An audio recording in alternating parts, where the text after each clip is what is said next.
समन्ता चक्रवालेषु अत्रा गच्छन्तु देवता सद्धम्मं मुनिराजस्य सुनन्तो सग्गमुक्कदं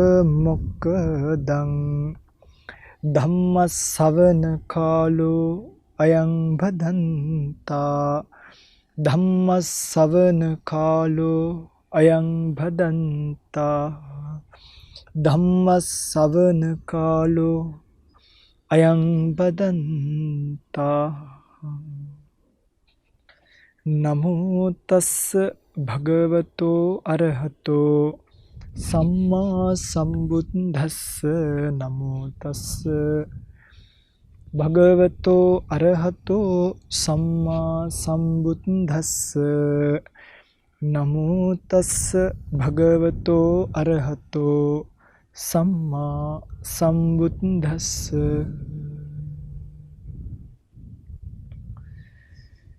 चित्तेन नीयति लोको चित्तेन परिकस्सति चित्तस्य एकदम्मस्य सब्बेव वशमन्वगूति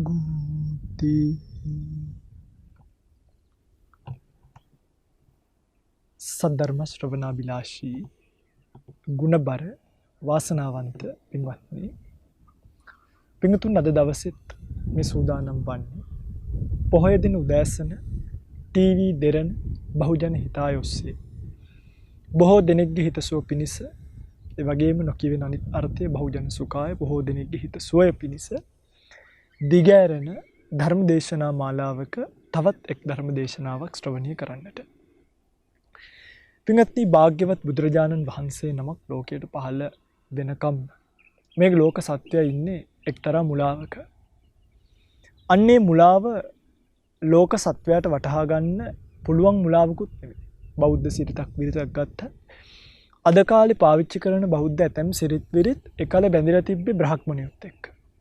එකල බැඳිලා තිබ්බේ එක එක දේවාලත් එක්ක. එක එක නන්නාඳුනන දෙවිවරුත් එක්ක. අදාහගත්තු දෙවිවරුත් එක්ක. හැබැයි බුදුරජාණන් වහන්සේගේ ශාසනය පහළ වීමත් එක්කම දැන් ඇතැම් තැන්වල තියෙන ඔය අනාථ පින්ඩික සිටුතුමාට හිටිය දුවක් චුල්ල සුභද්‍රාව කියලා. මේ චුල්ල සුභද්‍රාව මිත්‍යා දෘෂ්ටික උග්‍ර කියලා වෙනත් සිටුවරයෙක්ගේ සරණට පාවා ගන්න යද්දී අනාථ පින්ඩික සිටුතුමා බුදුරජාණන් වහන්සේ ගාවට ගිහිල්ලා අහනවා ස්වාමීනි ඇය මෙහෙම මිත්‍යා දෘෂ්ටිකෙක් ගෙදරට සරණට යන්න හදන්නේ සරණ පාවා දෙන්න හදන්නේ ස්වාමීනි මේක කමක් නැද්ද? බලන්න මේ බුදුරජාණන් වහන්සේගේ ශාසනයත් එක්ක ගිහි ජීවිතේ බැඳෙන හැටි. භාග්‍යතුන් වහන්සේ කල්පනා කරලා ඒ චුල්ල සුභද්‍රාව නිසා ඒ ගෙදරම සම්මාදිට්ඨික වෙන බව දැකලා එහි වරදක් නැතයි කියලා දේශනා කළා. පස්සේ ඒක ඒ විදිහටම වුණා. නේ මේ වගේ තුනුරුවන් එක්ක බැඳිච්ච ජීවිතයක් දිව්‍ය පැවැත්මක් බෞද්ධයෙක්ට උදා කරන්නේ පොඩි පහේ රැකවරණයක් නෙමෙයි. මේකේ පිංගුතුනි එකක් මේ බෞද්ධ පදනම කියලා කියනවා. මේ බෞද්ධයාට හිටගන්න හැදිලා තියෙන පදනම. ඒක ඉපදිච්ච තැන ඉඳන් බෞද්ධයාට ඕනේ. ඉපදිච්ච තැන ඉඳන් ඕනේ. බඳින වෙලාවටත් ජයමංගල ගාථා කියලා, ගෙට ගැවදිද්දිත් පිරිත් කියලා, දරුවට අකුරු කියද්දිත් පිරිතක් හරි සජ්ජායනා කරලා දරුවා දොරට වඩිනවා කියලා කියන්නේ. ඒ වගේ තැන්වලදිත් බෞද්ධ පදනමත් එක්ක ක්‍රියාත්මක වෙලා ගිහිල්ලා මරුණට පස්සේ අනිච්චාවත සංඛාරා කියලා ඉවර වෙන ජීවිතයක් නේ අපිට තියෙන්නේ. ඒතර මේ බෞද්ධ සભ્યත්වය බෞද්ධ සංස්කෘතිය මේකට අනිවාර්යෙන් වැදගත්. ඒ වැදගත්කම අධ්‍යාපනය හරහා, දහම් පාසල හරහා, ඉස්කෝලේ හරහා, භික්ෂුව හරහා, වැඩිහිටියෝ හරහා සම්ප්‍රේෂණීය විය යුත්තක්. හැබැයි සම්ප්‍රේෂණය නිවැරදිව අද වෙන්නේ නැති නිසාම දැන් පොඩි කාලෙන් ඕක පටන් ගත්තට පස්සේ ලොකු වෙනකොට තමයි නිර්වාණ අවබෝධය පිළිබඳව, ඒ කියන්නේ සාමාන්‍ය වයසකට එනකොට නිවන් පිළිබඳව මිනිස්සු දන්නවා. ඒතර ඒ වෙනකොට අභිධර්මය, විනය, සූත්‍ර මේ දේවල් පිළිබඳව මිනිස්සු දන්නවා. හැබැයි දැන් අද වෙනකොට අපි බෞද්ධ පදනම ගැන කතා කරද්දී එක පැත්තක් අල්ලද්දී එක පැත්තක් ගිලිහෙන්නේ හේතුව තමයි ඒ ප්‍රධාන ගිලිහීමට පත් වෙන්නේ සෑම පැතිකඩක්ම ආවරණය වෙලා නැති බෞද්ධය. දැන් අභිධර්මයේ ගැන කතා කරද්දී මගේ පින්වතුන්ලා නිකන් හිතන්න අපි කතා කරොත් එක්තරා මම අභිධර්මයේ ගැන කියලා දෙන්න හදන්නේ මොකද අපි අද ඉඳන් ටිකක් ගැඹුරු ධර්ම කාරණා ටිකක් සාකච්ඡා කරන්න හිතන් ඉන්නවා. හැමදාම සරල කියන්නේ පුංචි දේවල් කිය ඉන්නවා ඇතිනේ නේ. අපි ටිකක් එහාට යන්න එපා. ඒතර මේකත් එක්ක එක දේවල් අතහැරින්න බෑ. දැන් බුදුරජාණන් වහන්සේ අපි රූප පරමාර්ථය කියන එක ගත්තොත් මේ රූප පරමාර්ථයේ සසම්බාර පඨවි. සසම්බාර පඨවි කියලා එකක් තියෙනවා. ඒ කියන්නේ දැන් මම මේකේ විස්තර විග්‍රහයට දැන් යන්නේ නැහැ. මේක හේතුව තමයි ඒ ධාතු වල ස්වභාවය. ගති ලක්ෂණ ස්වභාවයෙන්, ස්වභාව ලක්ෂණ ස්වභාවයෙන් බුදුරජාණන් වහන්සේ ඇතැම් තැන්වලදී පඨවි කියන්නේ පඨවි ධාතු ස්වභාවය කියන එක විස්තර විග්‍රහ කරලා තියෙනවා. තවත් තැන්වලට ගියා. තවත් තැන්වලදී වැඩිපුරම අන්තර්ගතය දිහා බලලා උදාහරණයක් පඨවි කියලා මහා පොළොවටත් බුදුරජාණන් වහන්සේ කියන පොළොවටම කෙලිම ව්‍යවහාරාර්ථයෙන් පොළොවටම පඨවි කියලා කියනවා. එතකොට අපි ගත්තොත් සමහර සූත්‍රවල තියෙනවා කෙස් කියන්නේ පඨවිය කියලා. ඒ කියන්නේ ඒකෙත් ඒ කෙස් වල තියෙන උත්සන්න ධාතු වශයෙන් පැහැදිලිද? උත්සන්න ධාතුව වශයෙන් උත්සන්න භාවය පෙන්නලා කෙලින්ම අර වැඩිපුරම තියෙන ස්වභාවය වශයෙන් එතෙන් තැන්වලදී පටවිය කියලා විග්‍රහ කරලා තියෙනවා. දැන් බෞද්ධයා මේක දෙකම දැනගෙන ඉන්න එපා. මේක දැනගෙන හිටියේ නැත්තම් මොකද වෙන්නේ? පටවි ධාතුව ගැන ඉගෙන ගද්දි සම්මුති පටවිය අතහරිනවා. සම්මුති පටවිය අල්ලගද්දි අනේ ඉතින් ඔය ගති ලක්ෂණ ස්වභාව වැඩක් නෑ නේද කියලා පරමාර්ථ පටවිය අතහරිනවා.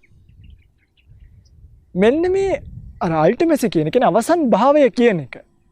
ජීවිතයේ තියෙන කෙලවර භාවය කියන එක පරමාර්ථමය ස්වභාවය වටහා ගද්දී ඒ සම්මුතියට යොදලා සම්මුතියත් පරමාර්ථයත් වෙන්වෙන් වශයෙන් වටහාගත්තු තැන තමයි කෙනෙක්ට ජීවිත අවබෝධය කියන එක ලැබෙන්නේ.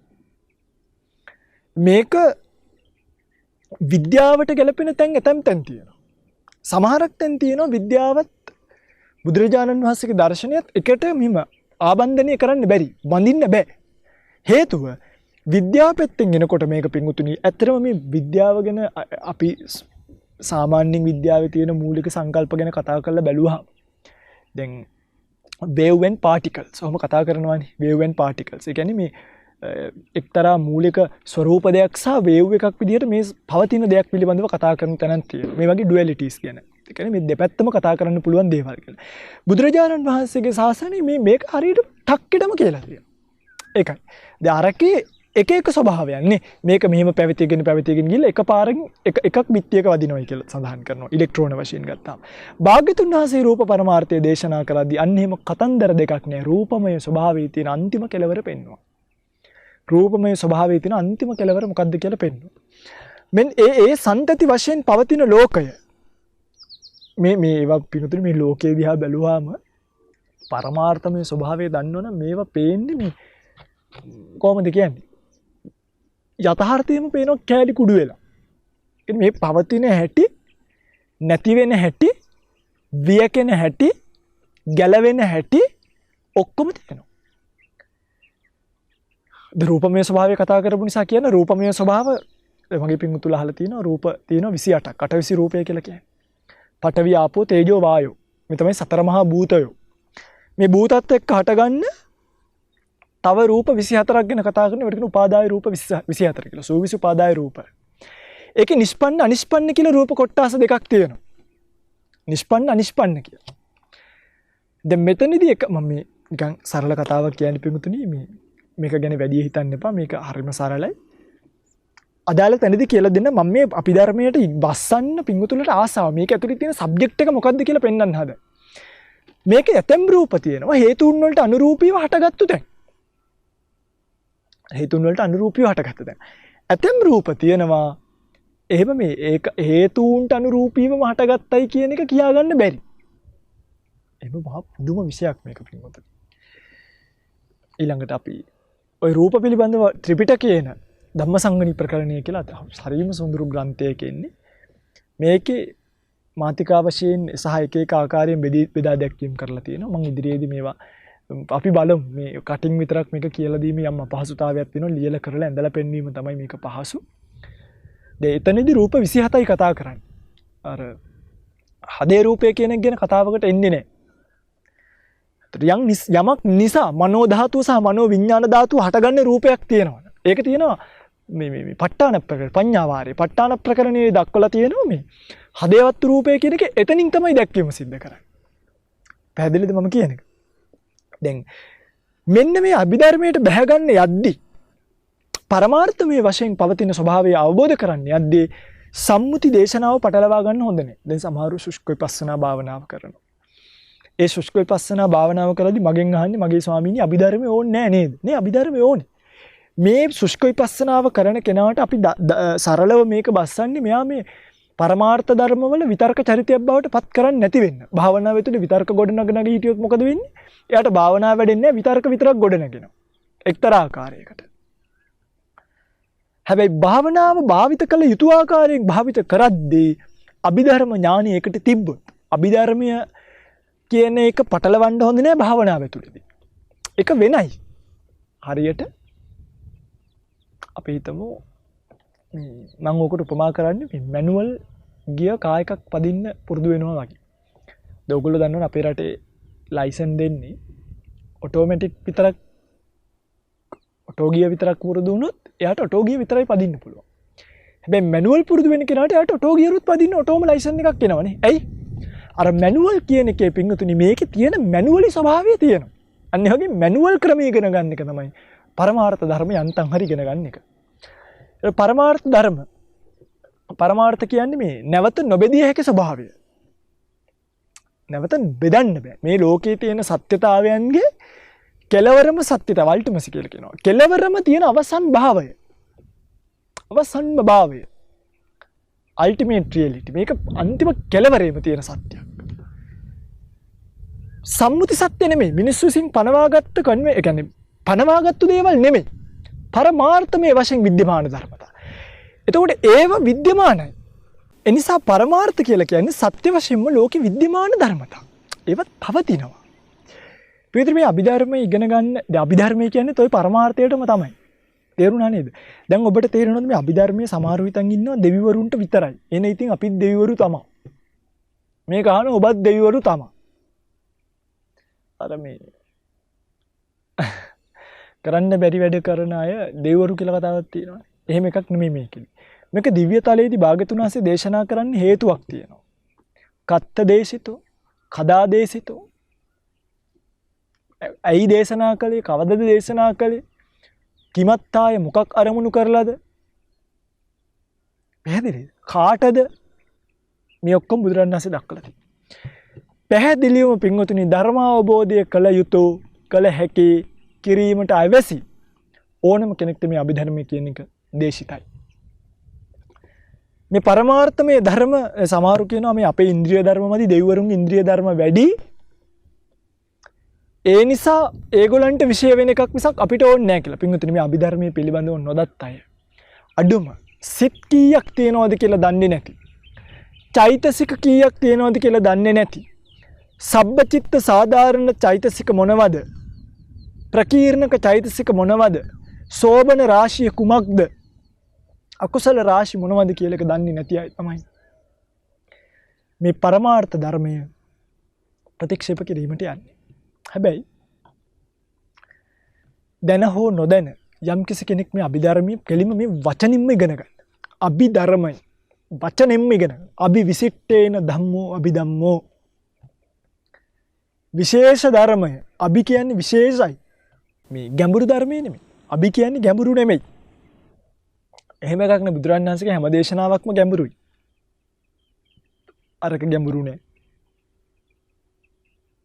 මේක ගැඹුරුයි. එහෙම වෙන් කරන්න බුද්ධ දේශනාව බෑ. විශිෂ්ට වූ ධර්ම කොටාසයන් පිළිබඳව දේශනා කරපු දේශනාව අභිධර්මයයි. ඇයි පින්වතුනි මේ විශිෂ්ට වූ ධර්ම ඒකට හේතුව මේකයි. දැන් බුදුරජාණන් වහන්සේ සමහරක් තැන්වලදී මිනිස්සුන්ට සරලව ධර්මයේ දේශනා කරද්දී සම්මුති අර්ථයෙන් දේශනාව කරගෙන ගියා. හැබැයි මේ දේශනාව කරගෙන යද්දී ඒ ඇත්තන්ට අවබෝධ වෙච්ච වැටහිච්ච ධර්මපරියාය තියෙනවනේ. ඒ පරියාය සියුම්ම තේරුම් ගත යුත්තේක්ට. පුංචි තැන ඉඳන් කොහොමද මේ ලෝකේ හට ගැනීම නැවැත්ම පැවැත්ම කියලා තේරුම් ගන්න පුළුවන් කෙනෙක්ට තමයි මේ පරමාර්ථ ධර්මයේ ස්වභාවය දේශනා කරන්නේ. උදාහරණයක් අපි ඔක්කොම මැරෙනවා කියන්නේ අපි දන්නවා. හැබැයි ඒ අනිත්‍යභාවයෙන් අනිත්‍ය ලක්ෂණය කියන එක වැටහෙන්නේ නැහැ බොහෝ දෙනෙක්ට. අනිත්‍යභාවය එන ඉතින් අපි මරනවා කියලා දන්නවා අපි ඔක්කොම නිවන් දකින්න බෑ. හැබැයි පරමාර්ථමය වශයෙන් රූප සංතතිය ඇතිවීම නැතිවීම දකින්න කෙනාට පරමාර්ථමය වශයෙන් රූප සංතතියේ දිරීම දකින්න කෙනාට මෙන්න මේ කියන සම්මුති සත්‍ය අභිබවලා ඒ කියන්නේ අර මේ කන්වෙන්ෂනල් මේ කියන සම්මුති අභිබවලා පරමාර්ථමය ස්වභාවයේ හිත පිහිටවපු ගමන් මොකද වෙන්නේ? සම්මුතිය ඇලෙන්නේ නැති භාවයටපත් වෙනවා. ඕක තමයි යථාර්ථය. සම්මුතිය ඇලීම තෘෂ්ණාව දුරු කරපු ගමන් තණ්හා නිරෝධ උපාදාන නිරෝධා. උපාදාන නිරෝධෝ භව නිරෝධා. භව නිරෝධෝ ජාති නිරෝධ. උපාදාන නිරුද්ධ වෙච්ච තැන භවය ඉවරයි. භව ඉවර වෙච්ච තැන ජාති ජරා ව්‍යාධි මරණ ඉවරයි. බලන්න. පරමාර්ථයට හිත යොමු කෙරෙව්වේ ඒක. ලෝකයේ මූල ද්‍රව්‍ය ටික. අන්නේ මූල ද්‍රව්‍ය ටික සම්පූර්ණම කොටස් වලට කඩපු දේශනාව තමයි අභිධර්ම දේශනාව. ඒතර අභිධර්මයේදී කියවෙන්නේ පරමාර්ථ ධර්ම චිත්ත අහගන්න ලියාගන්න මතක තියාගන්න. චෛතසික රූප නිබ්බාන. චිත්තයෝය චෛතසිකයෝය රූපයෝය නිබ්බාන කොටස් හතරයි තියෙන්නේ. චිත්ත කියන්නේ සිතට. චෛතසික කියන්නේ ඒ සිතත් එක්ක පහළ වෙන යම් ධර්ම ස්වභාවයන් වලට 52ක් තියෙනවා. රූප කිව්වේ අපිට මේ පේන්න තියෙන ද්‍රව්‍යමය ස්වභාවයට. ද්‍රව්‍යමය ස්වභාවයක් අපිට පේන්න තියෙනවා. පඨවි ආපෝ තේජෝ වායෝ වශයෙන් හැදිච්ච. නිබ්බාන කිව්වේ මේ චිත්ත චෛතසික රූප කියන තුනම අයින් කරාට පස්සේ ඉතුරු වෙන තත්වයට කිව්වා නිබ්බානය. ඒකත් පරමාර්ථමය වශයෙන් පවතිනවා. පරමාර්ථ ධර්ම හතරයි. චිත්ත චෛතසික රූප නිබ්බාන. ඒ හතර කොටස් දෙකකට බෙදෙනවා. එකක් සංකත පරමාර්ථ, එකක් අසංකත පරමාර්ථ. සංකත පරමාර්ථ තමයි චිත්ත චෛතසික රූප. අසංකත පරමාර්ථ තමයි නිබ්බානය. තාම මේකේ කොටස් තියෙනවා. දල වශයෙන් මේ කියලා දෙන්නේ. මේකයි මූලික ඉගැන්වීම. මේකෙන් පස්සේ තමයි අපි ගැඹුරට බහින්නේ. පරමාර්ථ මෙහෙම එකයි. ඒ පරමාර්ථ කොටස් දෙකකට බෙදෙනවා. සංකත පරමාර්ථ, අසංකත පරමාර්ථ. සංකත පරමාර්ථ කොටස් තුනකට බෙදුවා. චිත්ත චෛතසික රූප. අසංකත පරමාර්ථ එකයි. ඒ තමයි නිබ්බානය. සංකත කියන්නේ හේතුන්ගෙන් හටගත්ත. අසංකත කියන්නේ හේතුන්ගෙන් හට නොගත්තු. චිත්ත චෛතසික රූප ගත්තාම ඒවට පිටු හේතු තියෙනවා නේද? රූප ගත්තාම රූප සමුත්ථාන ධර්ම. කර්මජ, චිත්තජ, ඍතුජ, ආහාරජ. කර්මජ රූප තියෙනවා, චිත්තජ රූප තියෙනවා, ඍතුජ රූප තියෙනවා, ආහාර. මේවා පිංගුතුනි දැන් මගේ පිංගුතුල්ල දන්නවා. මේ දැන් පැටලිලා මිසක් මේවා ගොඩ ගහගෙන යන්න තියෙන්නේ. කර්මජ, චිත්තජ, ඍතුජ, ආහාරජ වශයෙන් ඒ වාගේ උපකාරයෙන් රූප හට ගන්න නිසා ඒවට කෝ සංගත පරමාර්ථ. චිත්තත් එහෙමයි. චෛතසිකත් එහෙමයි. නිබ්බාණය හේතුන්ගෙන් හටගත්තු දේවල් නෙමෙයි. වෙනස හේතුන්ගෙන් හටගත්තු පරමාර්ථය සංකත පරමාර්ථය අර ස්ථායි භාවයක් නේ. ස්ථීරව පවතිනවා කියලා එකක් නේ. මෙහෙම තියෙන්නේ. නිබ්බාණය තියෙනවා. එද හිතන්න මගේ පිංගුතුල්ලා දර ගොඩක් ගහලා දර ගොඩ නිසා ගින්න ඇති වෙනවා නම් දර ගොඩ ගහලා ගින්න ඇති වෙනවා නම් ගින්න කියන එක රඳා පවතිනවනේ දර නිසා. මන් දරායින් කරොත් ගින්දර නැති වෙනවනේ. ඒ වගේ රූපය කියන එක තියෙන්න හේතුවක් තියෙනවා නම් කර්මජ, චිත්තජ, ඍතුජ, ආහාරජ කියලා. ඔය හතර අයින් වෙද්දී ගින්න අඩු වෙනවා වගේ රූපය නැති වෙනවනේ. අන්න ඒවට මේවට ජැක් තියෙනවා. නිවනට ජැක් නැහැ. නිවනට හේතු නැහැ. තත්වයක්. වටහා ගැනීමෙන් ලං විය යුතු තත්වයක්. සාක්ෂාත් කර ගැනීමෙන් දැකිය යුතු පරමාර්ථය. දැන් රූපමය ස්වභාවය සාමාන්‍ය මේ පරමාර්ථ ධර්ම අතර ප්‍රකටම ගතිය තමයි රූප කියලා කියන්නේ. ඒක උති සාමාන්‍ය ප්‍රකටයිනේ. මෙහෙම අපිට පේන්න තියෙනවනේ රූප. ඊළඟට චිත්ත චෛතසික ධර්මය එහෙම ප්‍රකට නෑ ලොකුවට. නමුත් යම්තම් නුවණින් තේරුම් ගත හැකි.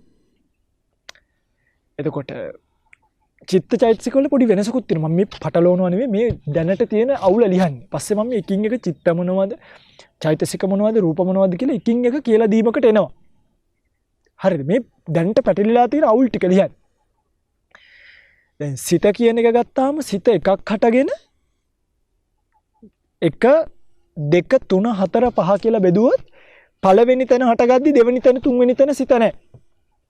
පළවෙනි තැන හටගෙන නිරුද්ධ වුණාට පස්සේ දෙවෙනි තැන හටගද්දි පළවෙනි තැන ආයි හිත නැහැ. හටගෙන නිරුද්ධ වෙනවා. පිළිවෙලට හට ගන්නවා, නිරුද්ධ වෙනවා, ඒක ආයි හට ගන්නවා, ආයි නිරුද්ධ වෙනවා, ආයි හට ගන්නවා. ආයි ඒක නිරුද්ධ වෙනවා, ආයි හට ගන්නවා. ආයි නිරුද්ධ වෙනවා, ආයි හට ගන්නවා. ආයි රූප එහෙම නෙවෙයි.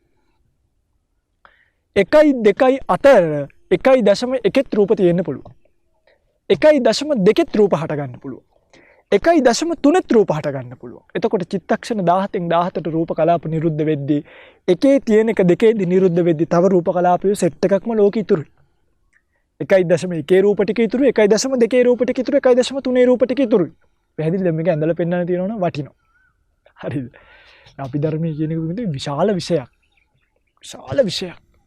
මේකට ලියවිලා තියෙනවා පෙළ අටුවා ටීකා සන්න ගැටපද පරිවාර ග්‍රන්ථ අනන්ත ප්‍රමාණ.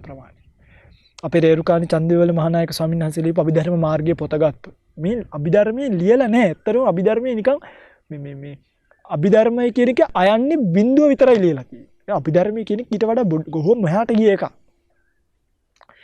ඒක අභිධර්මාර්ථ සංග්‍රහයෙන් ඒකට බස්සන්නේ වටහා ගැනීමේ ලේසියට මිසක් එතනින් පස්සේ අපි වෙනම ආපහු අභිධර්ම ප්‍රකරණ ඉගෙන ගත යුතුයි. ඉගෙන ගන්නවා නම්.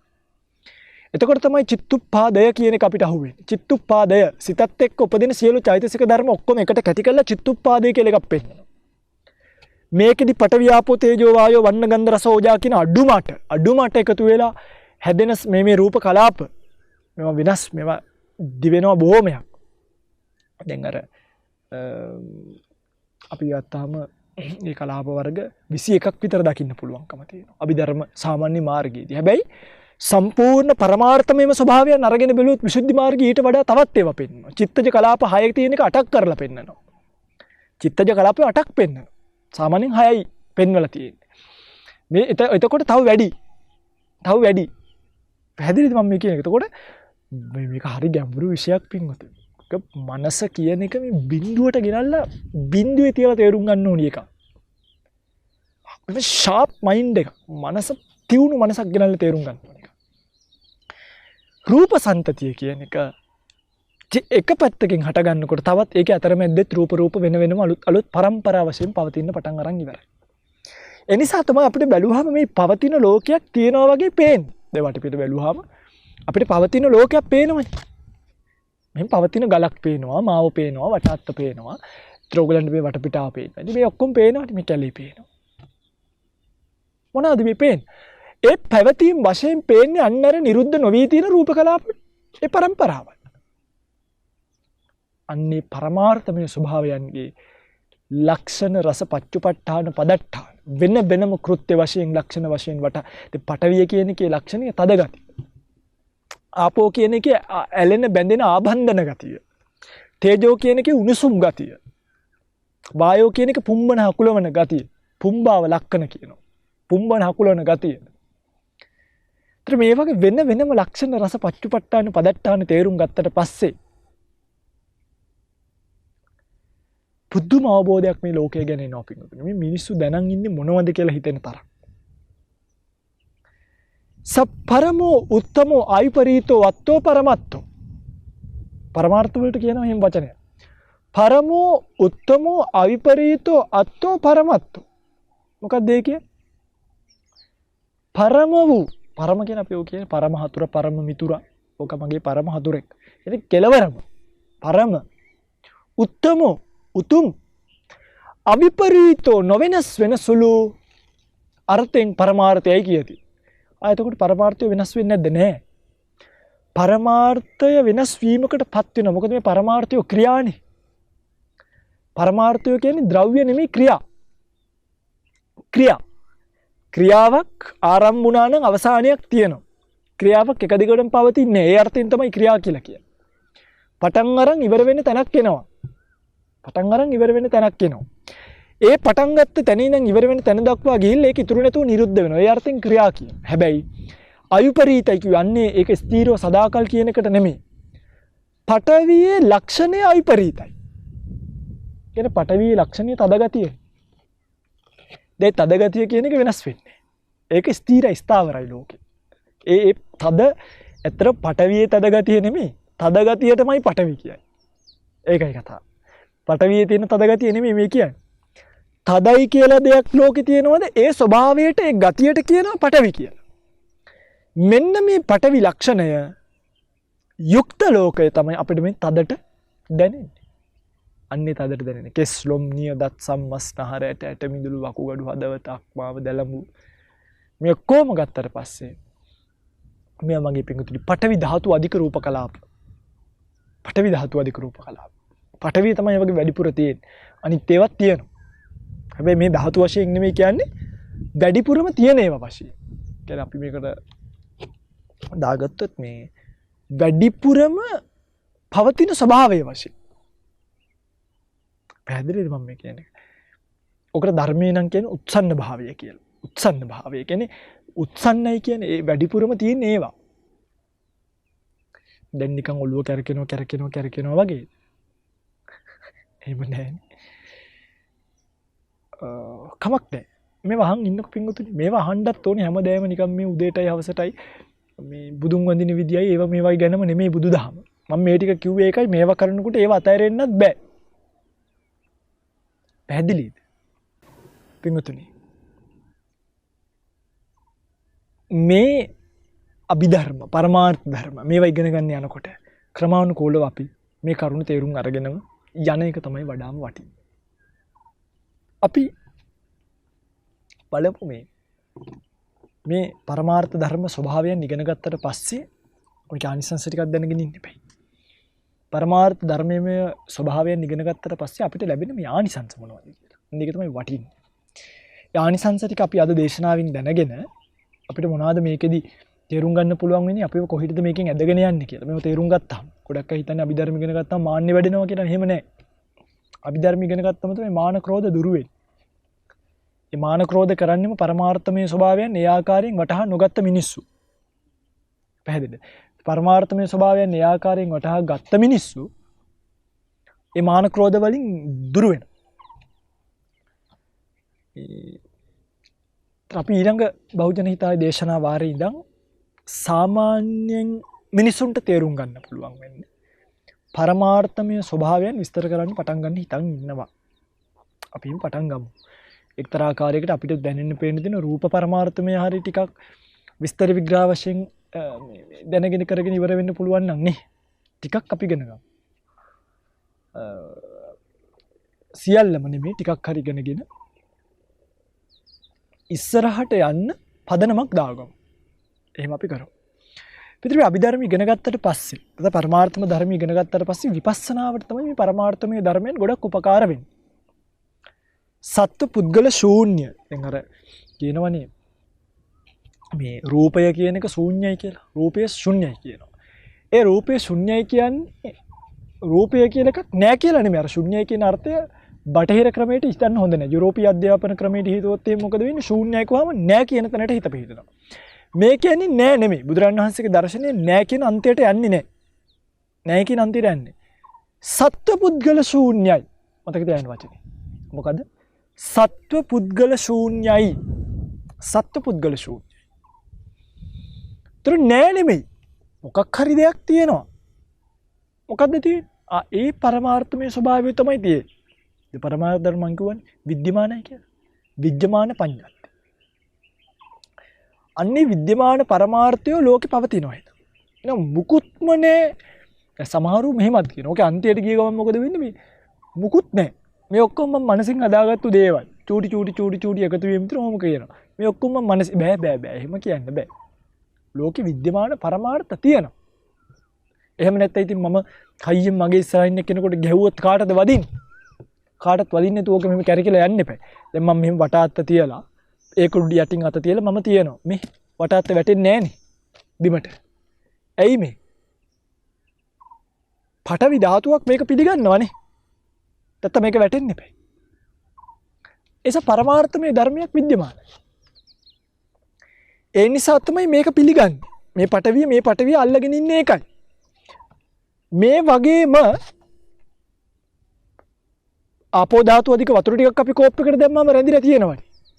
එහෙම නැත්නම් ඒක අස්සෙන් මෙහෙම රිංගලා යන්නේ නැහැ. යන්නේ නැත්තේ මොකද?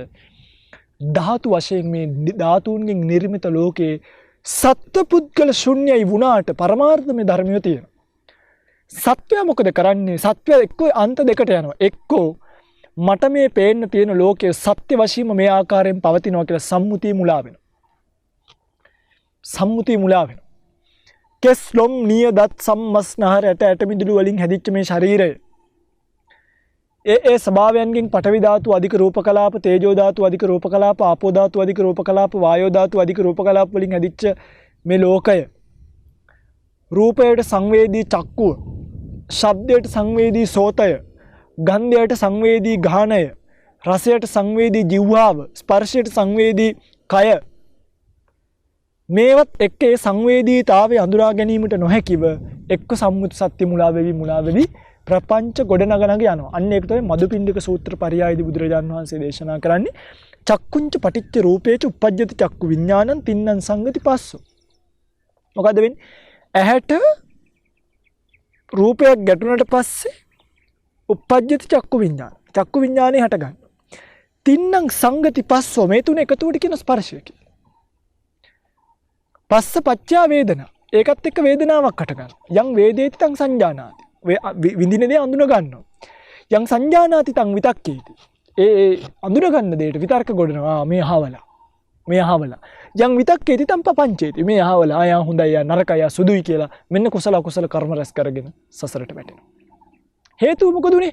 අර චක්සු විඥාණයෙන් ඉපදිච්ච රූපය සත්පුද්ගල භාවයෙන් ආත්මීය වශයෙන් ප්‍රපංච ගොඩනගනක සසරේ මුලා වෙන්න අල්ලගත්තා. සම්මුතිය මුලා වුණා. පරමාර්ථමේ ස්වභාවය දන්න කෙනා මොකද කරන්නේ? දිත්තේ දිත්තමත්තං භවිස්සති. අන්න බාහිදාරුචීරිය මහරහතන් වහන්සේගේ තැනට එනවා. සුතේ සුතමත්තං භවිස්සති. විඤ්ඤාතේ මුතේ මුතමත්තං භවිස්සති. විඤ්ඤාතේ විඤ්ඤාතමත්තං. දැක්කොත් දැක්ක විතරයි. ඇහුවොත් ඇහුවා විතරයි. දැනුණොත් දැනුණා විතරයි. දැනගත්තොත් දැනගත්තා විතරයි. ඉවරයි. මොකක්ද ඒ උනේ? ඒ තමයි පිංගුතුනි අර පරමාර්ථමය ස්වභාවය මගේ චක්සු ප්‍රසාදයට වැදුනට ඒක සත්පුද්ගල භාවයෙන් ඇතුළට අරගෙන යන්නේ නැති ගතියක් පරමාර්ථ ධර්ම ගැනීමෙන් එනවා. මේක ඉගෙනීමෙන්ම එන්නේ නැහැ. පැහැදිලිද? සබ්ජෙක්ට් එකක් විදියට ඉගෙනීමෙන්ම මේක එන්නේ නැහැ. එතකොට එන්නේ පොඩි නිකන් මම දන්නවා වගේ එකක්. ඊට පස්සේ අපි බණක් ඇහුවත් මෙයා හරියට කියනවද දන්නේ නැහැ. අපෝ මේ කියන්නේ පරමාර්ථ ධර්ම නෑනේ අභිධර්මයේ නෑනේ මොකනද මේ කියන සරල බණ මට සමහරක් වෙලාවට මට හම්බෙලා තියෙනවා මේ උපාසක අම්මලා පන්සිල් පද පහ හරියට පාලියෙන් කියාගන්න බෑ මං සමහර බණ වලට ගිහිල්ලා මේ සාමාන්‍යයෙන් අහිංසක මිනිස්සු ඉන්න ගම්මාන වලට බණට ගියාම මොකද කරන්නේ මම ටික සරල බණක් කියලා එනවා සරල බණක් කියන්නේ මේ මිනිස්සුන්ට සසර ගැන තේරුම් ගන්න පුළුවන් අනේ හැමතුරුනේ අපි හිතන් ආවේ ඔබ අභිධර්මයේ කියයි කියලා. එයා දැන් හිතන් ඉන්නේ මේ අභිධර්ම විශාරදවරු කියලා. අභිධර්මයේ කිව්වනම් එහෙම හරියට අහන් ඉන්න බැරුව ගෙදර දුවන. හරියට කියන්න ගත්තොත්. පාලි පාටක් දාලා. ඇවිල්ලා අපට කියනවා. ඒ මොකද? අභිධර්මයේ අරගෙන තියෙන පරමාර්ථමය ස්වභාවය හඳුනගන්න නෙමෙයි මං අභිධර්මයේ අහන කෙනෙක් කියලා කියන්නේ. අර එහෙම නිකන් උස්මුකුත් එක්ක කියන්නේ මං ආවේ නිකන් මේ අභිධර්ම දේශනාවක් කියයි කියලා වගේ. හැබැයි පොඩි අයට නේ මේක කරේ. පවුනේ. පව්. එහෙම මිනිස්සු මට හම්බ වෙලා තියෙනවා. හේතුව අවශ්‍යතාවය තේරුම් අරගෙන නැහැ. අවශ්‍යතාවය සමහරුන්ට ලයිසන් තියෙනවා වාහන පදින්න බෑනේ. සමහරුන්ට ලයිසන් තියෙනවා හරිද? මේ ඔක්කොම තියෙනවා සැහැල්ලු වාහන. වාහන පදින්න බෑ. මල්ලි වාහනයක් පදින්න බෑ. ලයිසන් තියෙනවා. වාහනයක් දුන්නාම පාරේ හප්ප ගන්න යනවා. අභිධර්ම ඉගෙනගෙන භාවනාවට මේක යොදපු නැති කෙනා ලයිසන් තියෙන වාහන පදින්න දන්නේ නැති කෙනා වගේ. තිබ්බට වැඩක් නැහැ. පදින්නත් දැනගන්න. සමහරු බයික් එකකට නැග්ගාම අහනවා ලැජ්ජායි බෑ පිංගුතුනි. ගියර් තියෙන ඉස්සරහටද පස්සටද කියලා. සමහරු කාර් එකකට නැග්ගාම අහනවා මේ ෆස්ට් එක තියෙන උඩද යටද කියලා. ඩ්‍රයිවර් කෙනෙක් ඒ වහන්නේ. හේතුව මේ තමන්ට තියෙන්න ඕනේ පොඩි එක්ස්පීරියන්ස් එකක්. පරමාර්ථ ධර්මය භාවනාවමය ඥානයකින් ඒ කියන්නේ භාවනාවට යොදා ගන්න විදිහට ඉගෙන ගැනීම තමයි මේකේ තාම වැදගත්. මතක තියාගන්න. නැත්තම් මේක ලොකු භයානකමක් තියෙනවා. මන්තරය නොදැන මේ අලිමෙල්ල කරන්න ගියා වගේ තමයි. මන්තරය දැනගන්න නැතුව අලිමෙල්ල කරන්න යන්න හොඳ නැහැ. සමහරු කටරහුව වෙන වචනයක් කියලා යනවා අනේ අලි ඉන්න තැනට අත උස්සගෙන ගියාම මොකද වෙන්නේ? අලියක් ගහලා දෙපාරක් ගහලා තුන්වෙනි පාරක් ගහලා හොඬ වැලින් පුළුවන් නම් වලකුත් හාරලා වලක් දාලා එනවා. එහෙම අලි ඉන්නවා ලෝකේ. මන්තරය නොදැන මේ අලියව නවත්තන්න යන්න හොඳ නැහැ. මන්තරය නොදැන ණයාව පරිස්සම් කරන්න යන්න හොඳ නැහැ. දැනගෙනම යා යුත්තේ. ඒ වගේ පරමාර්ථ ධර්මයේ දැනගෙන විපස්සනාවට ditthi visuddhiය දිබේක කොච්චර උපකාරයිද? දැන් රූප ධර්මතාවය පිළිබඳව ඉගෙන ගද්දී පිටුතුනේ ඒක ඌමනාම වෙන තැනක් තමයි ditthi visuddhiය කියන්නේ. ඊළඟට මේක ඌමනාම වෙන තැනක් තමයි සම්මස්සන ඥානය කියන්නේ.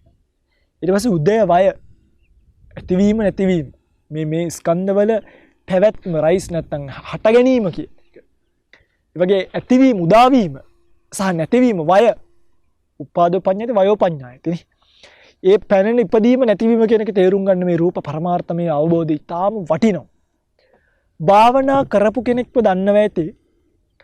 ඔහු පළවෙනියටම පරමාර්ථ ධර්ම නොදැන කරපු භාවනාව සහ පරමාර්ථ ධර්ම දැනගෙන දෙවෙනි පාර කරා නම් අවශ්‍යතාවය හඳුනගෙන අන්න තේරෙනවා වෙනස. පින්වතුනි ඒක ඇත්තටම වෙනම රහක්. අර සුප් එකක් නහයෙන් බිව්වා වගේ සහ සුප් එකක් කටින් බිව්වා වගේ. සුප් එකක් නහයට බට දාලා පෙවුවට රහ දැනෙන්නේ නැහැ නේ ඇතුළට ගියාට. ඒ වගේ තමයි මේ විපස්සනාව කරාට පරමාර්ථ ධර්ම ගැන දැනුමක් නැත්තම් සුප් එකක් නහයෙන් ගියා වගේ. හරි. නිකන් දැනෙන්නේ. හැබැයි පරමාර්ථ ධර්ම දැනගෙන යමෙක් විපස්සනාව කරන්න ගත්තොත් එයා ඒක විඳ විඳ කරන්න පුළුවන්. ඒක දැනගෙන කරන්න පුළුවන්. එතකොට මේ සාමාන්‍යයෙන් පොතක පතක තියෙන පුංචි කාරණාවක් නෙමෙයි මේ කතා කරන්නේ භාග්‍යවතුන් වහන්සේ. මොකද මේකට අපි දුර්වලයි. ඒකත් කියන්න බෑ. අපි මේ සියල්ලම දැනගෙන මේ කෙලවර නම් ඒ කෙලවරටම කියනවා නෙමෙයි. එහෙම නෑ. එහෙම නෑ. එහෙම දැනගන්න තරම් වයසකුත් අපිට තාම ගෙවිලා නෑ. මේ කියන්නේ දැනගත්තු ටික.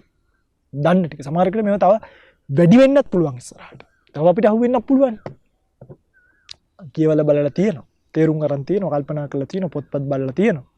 අභිධර්මාර්ථ ප්‍රදීපිකා අභිධර්ම මාර්ගය සප්ත ප්‍රකරණවල තියෙන ධම්මසංගණීය අට කතාව අටුවාවට ලියවෙන ටීකා මූල ටීකා මේවා තියෙනවා. ඒ ටීකා අනු ටීකා දැන් සමහර තැන්වලදී මම මගේ පින්වතුන්ට කියන්නම් මේ සමහර තැන් තියෙනවා අටුවාව විස්තර කරපු තැන ටීකාව ඊට වඩා වැඩි මතයක් පෙන්නලා තියෙනවා. පැහැදිලිද මං කියන්නේ? දැන් අටුවාවේ පෙන්වන සමහර තැන ටීකාව ඊට වඩා වැඩි මතයක් දැක්වීමක් සිද්ධ කරලා තියෙනවා. ඒතර ඒවා ඇත්තටම එකල හිටිය ආචාර්යවරුන්ටවත් සහ මෙකල බුදුරජාණන් වහන්සේගේ ශාසනය ඉගෙන ගන්න උත්තමයන්ටවත් 100%ක්ම निराකරණය කරගන්න තරම් ගෝචර නැහැ. අන්න ඉතින් අපි කොච්චර පොඩිද නේ? අපි කොච්චර පොඩිද? මේ එනිසා මේක මම කියන්න ඕනේ. මම අභිධර්මය ගැන කතා කරද්දී මේක අනිවාර්යෙන් කියනවා. මොකද පිටුතුනේ අපි ඇත්තටම ධම්මවිජය ස්වාමීන් වහන්සේලා බණ කියන්නේ අභිධර්ම උගන්වන්න නෙමෙයි. වැරදියට ගන්න එපා. අපි නිවන පෙන්වන්නේ මිනිස්සුන්ට. ඒතර නිවන් දකින්න කෙනෙක්ට කසිනයක් ඇති. කසින මණ්ඩලයක් ඇති. ඒක ගැන කියන්න පුළුවන්. ඒකේ කතන්දර දෙකක් නැහැ. පරමාර්ථමය විෂයක් විදිහට උගන්වනදී මේක කොයින් පටන් ගන්නද, කොයින් ඉවර කරන්නද, කොයි විදිහට බස්සන්නද මිනිස්සුන්ට, කොහොමද ධාරණ ශක්තිය දෙන්නේ, කොයි විදිහටද මේ රූප වල බෙදීම් පෙන්වන්නේ. දැන් ජරතා අනිච්චතා කියලා රූප තියෙනවා. ඒවා කොතනට දාන්නද කියන එක හිතා ගන්නත් මේ ගැන වචන පාවිච්චි කරන්න බයයි. වචන පාවිච්චි කරා. ඒතර කාය විඤ්ඤාප්ති, වචී විඤ්ඤාප්ති කියලා රූප තියෙනවා. දැන් කාය විඤ්ඤාප්ති රූපය ඉගෙනගෙන කෙනෙක් අංගමංගානුසාරී වාතය ගැන ඉගෙන ගත්තොත් මම මේ කියන්නේ මේවා හරි ගැඹුරුයි. අංගමංගානුසාරී වාතයමද කාය විඤ්ඤාප්තිය කියලා අහනවා සමහරව. නමුත් මේ වගේ තියෙනවා සියුම් බෙදීමක්. සිතට යම් සිතවිල්ලක් සිතිලා ඒ සිත නිසා හටගන්න චිත්තජ වායෝ ධාතු අධික රූප කලාප චිත්තජ වායෝ ධාතු ඒකට කියන අංගමංගානුසාරී වාතය. ඒ අංගමංගානුසාරී වාතය අදාළ තැන්වල උපදිනකොට රූප කලාප වශයෙන් ඒව නිවැරදි දිශානතියකට යොමු කරන්න උපදිනවා කාය විඤ්ඤාප්තිය. බන් සියුම් බව. ඔක විද්‍යාවෙන් පෙන්වන්නේ නිකම් මේ පොඩි කතන්දරයක්. මොලේට යන්න ඕනි කියලා හිතිලා ඒකෙන් රසායනික ද්‍රව්‍යයක් ගියාට පස්සේ මොලේ ඒ හරහා බැඳලා තියෙන පේශි ක්‍රියාත්මක කළා. ඒ පේශි හරහා මෙහෙම ඉස්සීම කියන කර නර්ව්ස් හරහා පණිවිඩය කියලා එහෙම කියනවා. හැබැයි බුදුරජාණන් වහන්සේගේ ශාසනයේදී බලන්නේ සිතක් පහළ වෙලා චිත්ත වීතියක් ගිහිල්ලා චිත්ත වීති ගණනාවක් ගිහිල්ලා ඒ චිත්ත වීති නිසා ඇති වෙන වායෝ ධාතුව හටගෙන ඒ වායෝ ධාතුව අදාළ තැන් වලට ගිහිල්ලා අදාළ අත උස්සන්න නම් ආවේ අතට ගිහිල්ලා එතන ඇති වෙද්දී එක නිවැරදි දිශානතියට යොමු කරමින් උපදින රූප කලාපවල කාය විඤ්ඤාප්තිය. ඒකෙන් තමයි මිනිස්සු අඳුරගන්නේ ලෝක සයන්ස් අතයිස්වා කියලා, ධම්මවිජය සයන්ස් අතයිස්වා කියලා, පහත් කරා කියලා, hina වුණා කියලා. ඒ කාය විඤ්ඤාප්ති රූප. වචී විඤ්ඤාප්තියත් ඒ වගේ. වචී විඤ්ඤාප්තියත් ඒ වගේ. මේවා ගැඹුරු කාරණා. ඊළඟට වෙන මුකුත් එපා. පඨවි ආපෝ තේජෝ වායෝ කියන එක ගන්න. පඨවි ආපෝ තේජෝ වායෝ කියන මේ සතර මහා ධාතුව හරිම සියුම් මට ඇහිලම නැති කතාවක් මං කියන්න මිනිස්සු හිතන් ඉන්නේ පටවි ධාතුව කියන්නේ එක දෙයක්. එක සම්මිශ්‍රණයක් කියලා. නෑ. පටවි කියලා දෙයක් ලෝකේ නෑ. පටවි කියන්නේ ඔයගොල්ලෝ මෙහෙම S2 වහගෙන තදයි කියලා හිතන්නේ. ඒ තද ගතියට කියන තව නමක් පටවි කියලා. පටවි. තද ගතිය.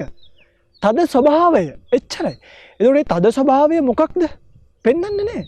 ලෝකේ යමක් තද ගතියයි නම් ඒක පටවි. දැන් එහෙමයි කියලා මගේ පින්දුරට මේ වටාත්ත මට පෙන්වන්න බෑ මේක තදයි මේක පටවි කියලා නෑ. පටවියේ තියෙන තද ගතිය තමයි අපිට මේ දැනෙන්නේ. පැහැදිලි මම මේ කියන්නේ. එතකොට පටවිය කියලා දෙයක් ලෝකේ නෑ. තේරුම් ගන්න පිටු. ආපෝ කියලා දෙයක් ලෝකේ නෑ. වායෝ කියලා අපි හිතමු මේ හුළඟ. මේ හුළඟ විවහාර ලෝකේ පවතින වායුව. මේ වායෝ ධාතුව නෙමෙයි. හැබැයි කෙනෙක් පටවි ආපෝ වායෝ කසිනිය වඩනවා නම් අපිට මේ විවහාර වායුව තමයි ගන්න වෙන්නේ. මේ ඇඟට දැනෙන ආපෝ ධාතු මේ වායෝ ධාතු අධික මේ සුළඟ තමයි නිමිත්ත විදියට අරගෙන අපි මනසිකාරය කරන්නේ. හැබැයි මේ වායෝ ධාතුව නෙමෙයි. වායෝ ධාතුව නිසා තමයි මේ දැනීම අපිට දැනෙන්නේ. මං කියන එක තේරෙනවද නෑනේ? තේරෙන්නේ නෑනේ. මේක පිඟුතුනේ මේ කෙලවරේම තියෙන ස්වභාවය. කෙලවරේම තියෙන ගතිය. පිටිපස්සෙන්ම තියෙන ස්වභාවය. දැන් නිකන් තේජෝ ගතිය ගන්න පිඟුතුනේ. තේජෝ ගතිය කියන්නේ ගින්නට නෙමෙයි. මේක තේරුම් ගන්න තේජෝ ගතිය කියන්නේ ගින්නට නෙමෙයි. තේජෝ ගතිය යන මේකෙන් දැවෙන යම් ස්වභාවයක් තියෙනවනේ ඒ උණුසුම් ස්වභාවයට කියන තේජෝ ගතිය. ඒ තේජෝ ගතියෙන් මනුස්සයා තුළ සිදුවෙන ක්‍රියාකාරීත්වය තියෙනවා. වායෝ ගතියෙන් මනුස්සයා තුළ සිදුවෙන ක්‍රියාකාරීත්වය තියෙනවා. දැන් මිනිස්සු ඕවා දන්නේ නැහැනේ. තේජෝ ගතිය ගත්තාම තේජෝ ගති හතරක් පෙන්නනවා. සාමාන්‍යයෙන් මේ මනුස්සයාගේ ශරීරයේ ඒක සූත්‍ර පිටකේ අනුසාරින් තමයි ඒක පෙන්නන්නේ.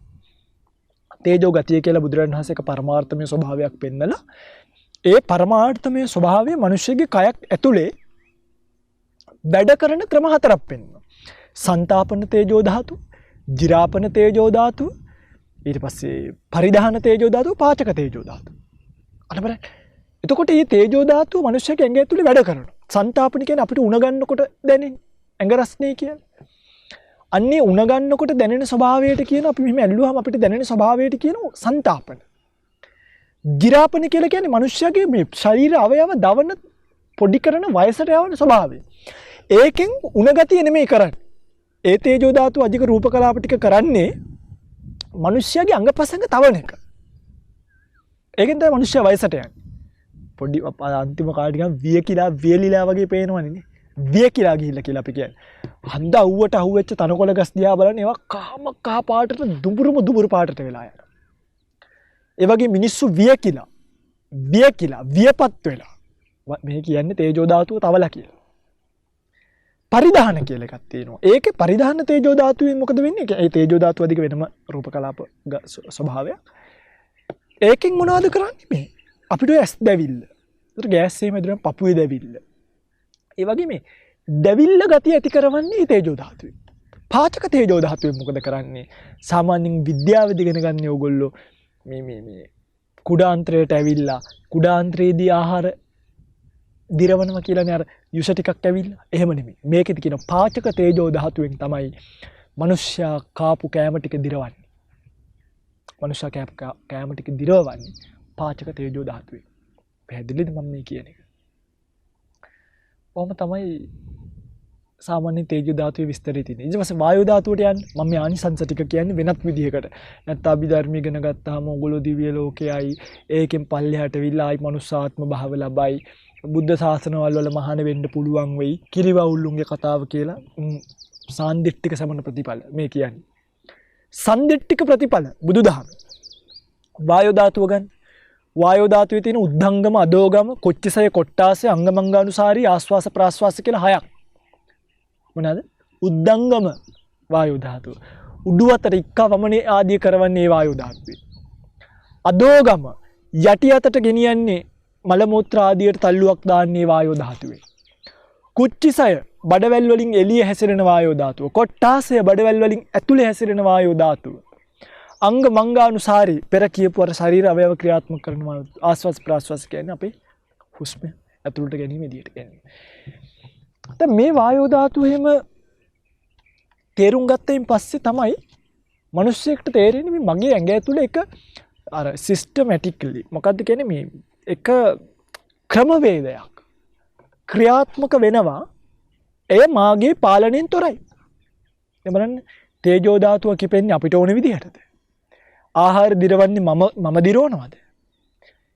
උණ හැදෙනවද? අපි හදවා ගන්නවද? ඒවා අපේ ක්‍රියාත්මක භාවයෙන් තොරව අපි තුල ක්‍රියාත්මක වෙන ධර්මතා. අපි මොකද කරන්නේ? ඒ හැම ස්වභාවයක්ටම සත්පුද්ගලයෙක් දාලා අර මේ සංතාපන තේජෝ ධාතුව කිපිලා උණ වගේ ගතියක් එනවා. මිනිස්සු කියනවා අපිට උණ හැදිලා. මට උණ හැදිලා. මට අන්නේ මට කියන මමත්වයේ කෑලි වලට කුඩු වෙලා යනවා පින්වතුනි. පරමාර්ථ ධර්ම ස්වභාවය තේරුම් ගත්තට පස්සේ. පරමාර්ථමය ස්වභාවය තේරුම් ගත්තට පස්සේ. ඊළඟට මං කාපුවා තාම දිරවලා නැහැ. අර මොකද මම දිරවලා නැති කතාව. කාපුවා දිරවලා නැහැ. අන්න එහෙම පුළුවන්. කාපුවා දිරවලා නැහැ. කර්මකාරකව පුළුවන්. මම කාපුවා දිරවලා නැහැ. මම දිරව ගත්තේ නැහැ වගේ එකක් කියන්න අපිට බෑ. හේතුව ආත්ම භාවයෙන් තොරයි. අනාත්මයි. සත්ත්ව පුද්ගල ශූන්‍යයි. අන්න එකක රූපය ශූන්‍ය භාවයේ ශුන්‍යං ශුන්‍ය භාවයේ පවතිනවා කියලා. රූපය ස්වභාවයෙන්ම ශූන්‍යයිනේ. සත්ත්ව පුද්ගල ශූන්‍යයි.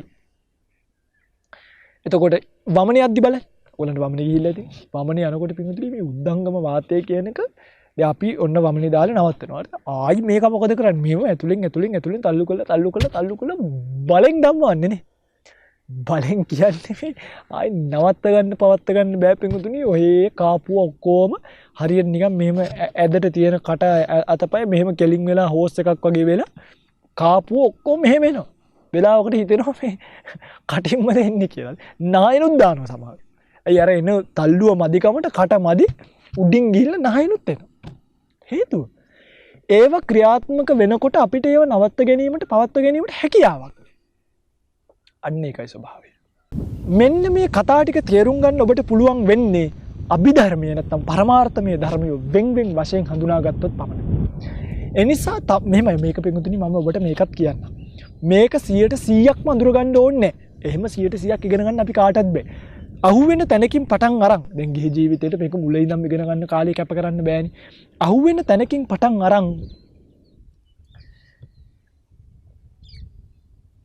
එතකොට දැන් මෙහෙමත් කිව්වහම මේක පොඩි භයානකමකුත් තියෙනවා. අහුවෙන තැනකින් පටන් ගන්න කිව්වම ඕන ආමුද්‍රෝ කෙනෙක්ගේ බණක් කාලා ඕන තැනකින් පටන් ගන්න නෙමෙයි. නමුත් අභිධර්ම මාර්ගයේ පොත පෙරලලා තේරෙන කෑල්ලක් කියව ගන්න බලන්න.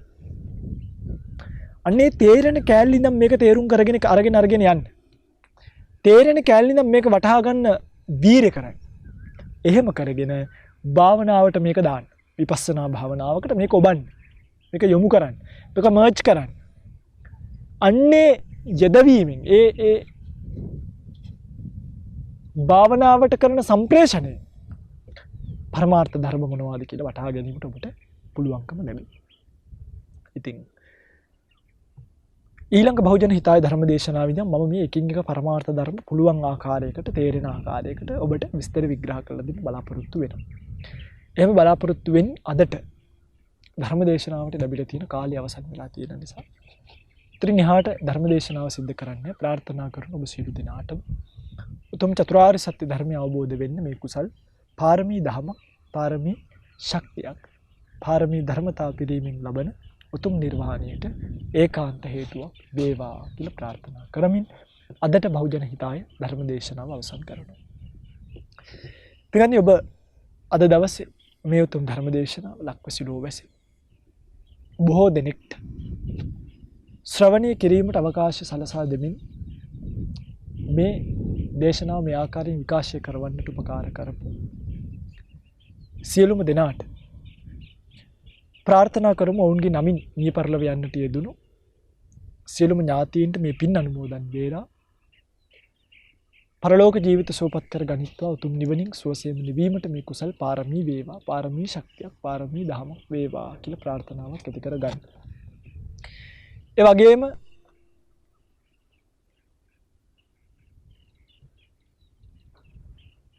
මේ දේශනාව ශ්‍රවණය කරපු ඔබ සියලු දෙනාට පතන බෝධියක් වෙත්නම් පතන බෝධියෙන් සුවසේම නිවිල යන්නට මේ කුසල් සුඛ පාරමිතාවක් පාරමී ශක්තියක් පාරමී දහමක් වේවා කියලා ප්‍රාර්ථනා කරනවා.